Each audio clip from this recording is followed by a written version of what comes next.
Yeah, it's an unbelievable day, I think, for us to come away from training and see these kids and put a little smile on their face. Has been a really humbling experience, and really glad that we've come along to try and cheer them up.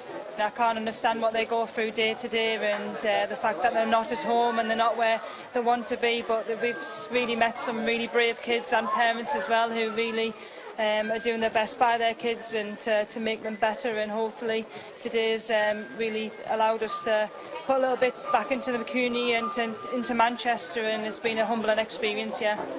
Vincent, it's probably your 10th visit here. How's that about? Same as always. I mean, I have 3 kids now, so you know, after you leave this place, the first thing you want to do is go back to your kids, hug them, and just you realise how privileged you are just to have a healthy family. These parents, these children, what they go through, I mean, it's incredible to be able to have that strength to go through it, but at the same time, it's exceptional the amount of support they get over here, and I think we kind of come to do both things, support the parents and maybe the children in the best way we can, and depending on whether they're a red or a blue, they kind of pick up on it a bit more, but then as well support the staff who do this tremendous job here.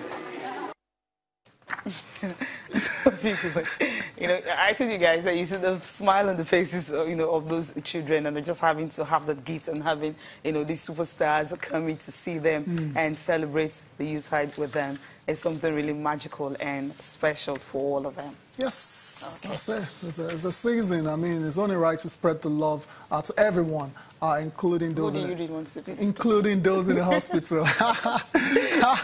Let's move on to with the show. Let's talk about after the show anyway. Yeah, we'll talk about that. Let's talk about the FIBA Africa Champions Cup. It's come to an end finally. Yes, come to an end, and when you look at the stand, you just be looking at canopilas and Gombe Bulls like down the drain. But then we just see the results. Let's leave our canopilas and Gombe Bulls for now. Let's talk about the final. Other teams, definitely. I'm talking about the team who won it. I mean, they waited for it. The first time they are getting to the finals, the first time they're winning it, that's talking about the AS Saleh of Morocco. They've never been to the finals before, but they got to the final, and of course they won it against the host, the club from the host nation. That's really remarkable. Yeah, that's massive for them. Massive for them. That's the confirmation of the result there. Sportive de Saleh 77-69 over Sportive Radis, and that's a major win for them. That's winning on enemy territory. Even adds to the remarkable feat by the Moroccan side. The third place match also went down as well to Libolo Benfica, losing against Sportive Monastir 74-77. And so you just have 1, 2, 3, these big teams just knowing how to win and nick it. But okay, we just these ones who had to, they needed a place anyway, not just going and coming, playing and going at Interclub and Sporting the Petrolas 91-96 ended Interclub winning that one. The position for the 5th and 6th place went to, I was between Ferrero Vieira Bera and City Oilers. It was 70-80, City Oilers, finishing 5th. And this is how the final standings look like. Now, just, of course, the winners here, Saleh, then Radis, of course, of Tunisia. Ryan Monastir. Sportive, Libolo, and Benfica from Angola. City Oilers. Ugandan side.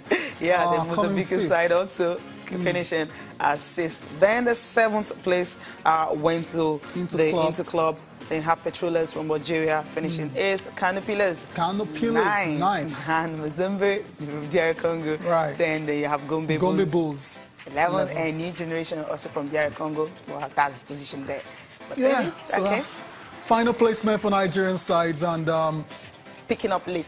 When Femi was here the other time, he said something about when you go to a tournament like this, not finishing last, it does something, psychologically to you. Well, okay, not when, if you're making your debut, is understandable. Yeah, we're looking but not at a team like Canopilas. Right. Yeah, we're looking at Gombe Bulls now, fine, because exactly. at least they won 2 games coming in here. But looking at Canopilas, has finished 4th the last very, time. very underwhelming. And so it's more like just dropping. Underwhelming performance by Canopilas. I don't know what has gone wrong, because they still have, they have those, who were so good. They have those players. I mean, those players. They meant superior teams.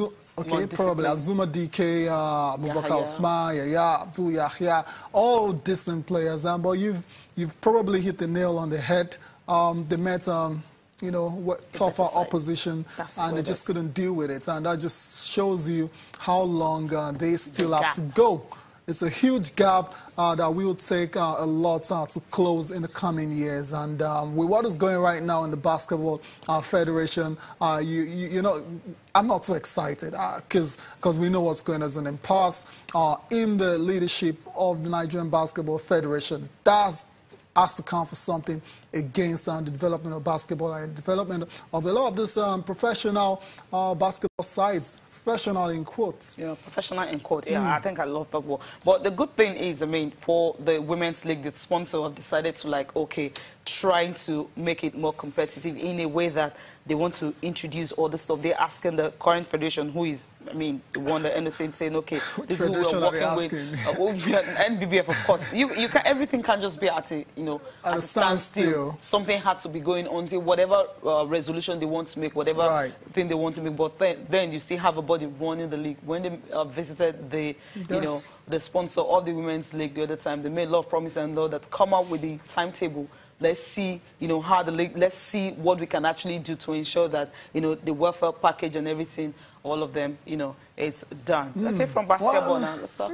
Yeah, the Super Falcons. Yeah, this one. This one, I mean, this one is... you open, you know, Randy Wardrobe, you know, because of since the name came up, usually we kind of monitor, you know. You know, when this story was, when it came out in October, that Randy Waldrum had been approved by the technical committee and endorsed by Nigerian Football Federation. A lot of Super Falcons players, they were really excited. Right, they were excited. I thought at the time that this is a bit premature because the deal has not been signed, and you know how it is, until the ink dries on the paper. Sometimes the ink can dry on the paper and you can still get torn. So I thought it was a bit premature, and so for the news to come out yesterday that Randy Waldrum, the first choice, now has been appointed as a coach for the University of Pittsburgh. I can imagine how those players feel. We'll try and get one of the players on the show today to give us our reaction when she heard that news. Yeah, because